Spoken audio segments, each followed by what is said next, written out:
So FA Cup third round weekend, Luton Town certainly high flying in League One, travel to Hillsborough to take on Sheffield Wednesday. It's a 12:30 start tomorrow lunchtime, and ahead of that match, real pleasure to have his company, the Luton Town boss Nathan Jones. Nathan, very good evening, mate. How are you? Hey, Nathan.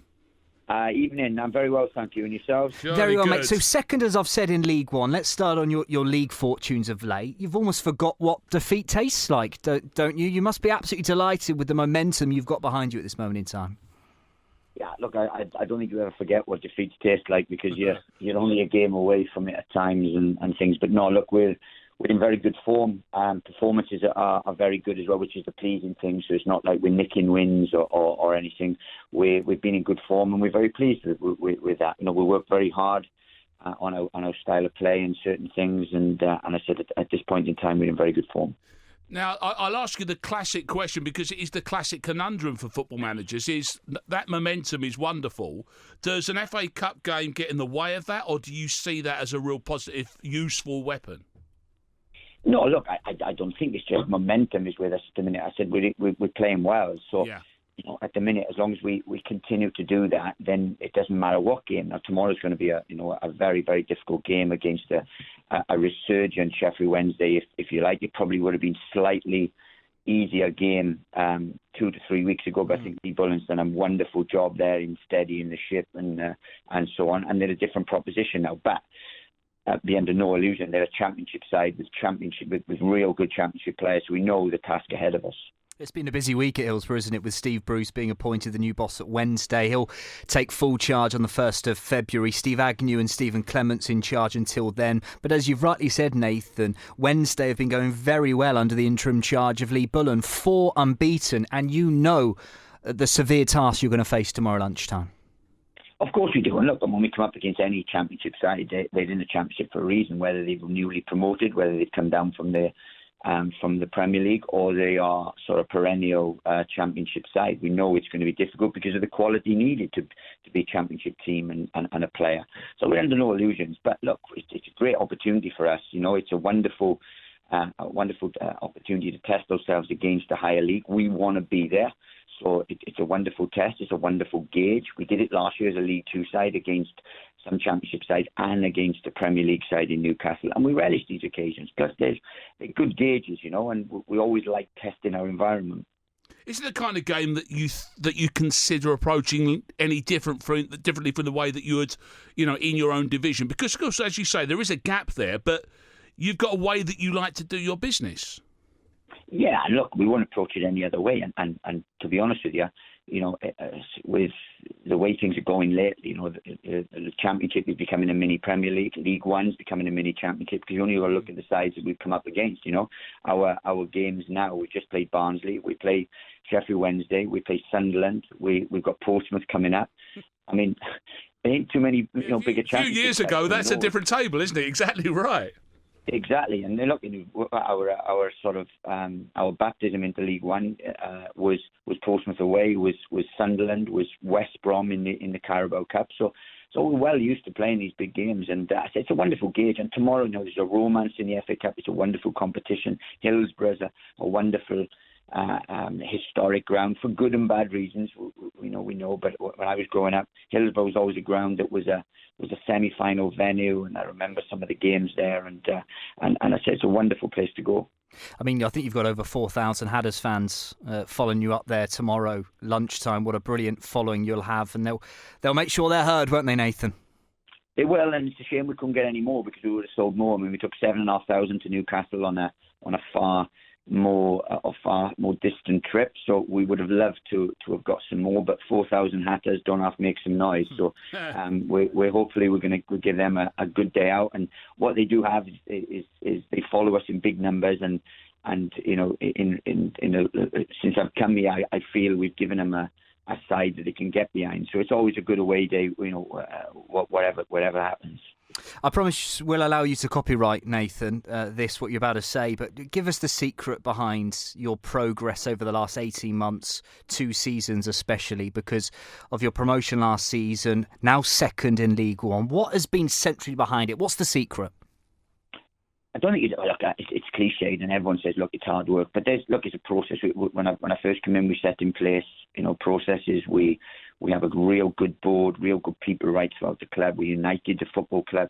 Everyone works for one goal. Then we started to implement the philosophy. We started to implement certain ways of recruiting, certain ways of our discipline, our training ground etiquette, and so on. And then we built on that. I mean, the first year we got to the playoff semis, and it was a heartbreaking defeat.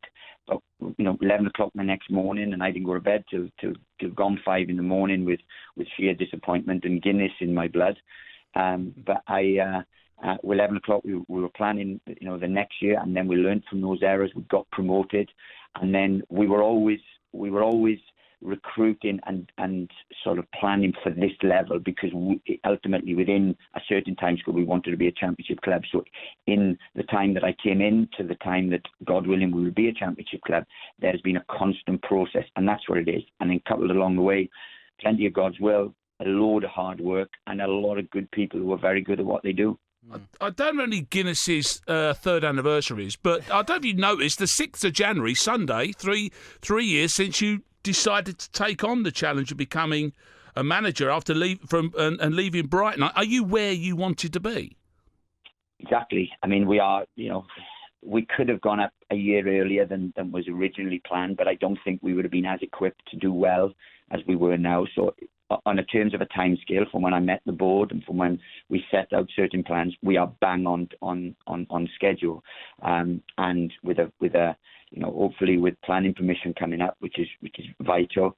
But in terms of uniting a football club, we get 10,000 fans at home games. They are lifting the place off the roof week in, week out. Great following, great board that want to do things. We got a real blend of top young players with a sprinkling of experience, but they're all hungry and wanting to do well. So look, we're in a wonderful, wonderful place. We've got a brand new training ground with championship facilities. So look, from to envisage when I first took over, to be envisaged that to happen in 3 years would have been a dream, but it was always an achievable dream because of the processes we wanted to put in place. Well, you mentioned there your hungry squad. You've also been speaking recently, Nathan, I know, about the prospect of having to fight hard to keep that squad intact. You're expecting interest starting this month in the January transfer window.